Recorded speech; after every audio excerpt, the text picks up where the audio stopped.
Anne-Sophie et Célia viennent d'avoir 18 ans.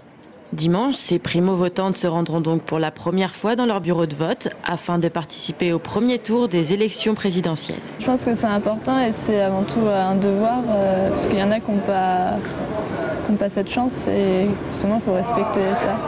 À l'image de ces deux étudiantes, les jeunes ne sont pas dépolitisés et s'intéressent de près à la campagne actuelle. En 2007, lors des dernières présidentielles, 84% d'entre eux étaient allés glisser leur bulletin dans l'urne. Un choix fait en connaissance de cause et qui, pour Célia, ne se limite pas à copier celui de ses parents.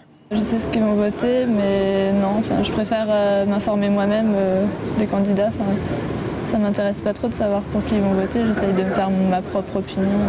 Pour Anne-Sophie, l'hésitation domine toujours à 2 jours du scrutin, à savoir entre le président sortant et le candidat du Parti socialiste. C'est ces deux candidats entre lesquels j'hésite, car les autres, ce qu'ils proposent, ça m'intéresse pas vraiment et ils n'ont pas vraiment le profil pour être président, je pense. Par défaut, elle pourrait bien choisir le moins pire. Et chose étonnante, alors qu'elle n'a encore jamais voté, Anne-Sophie semble perplexe et critique face à la vie politique. Je trouve que c'est un peu la guerre entre tous les politiciens et les choses qu'ils nous proposent ne correspondent pas forcément aux attentes de tout le monde.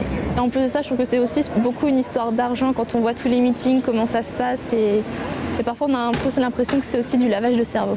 Quoi qu'il en soit, comme près de 44 millions d'électeurs, les deux jeunes filles iront faire entendre leur voix ce dimanche.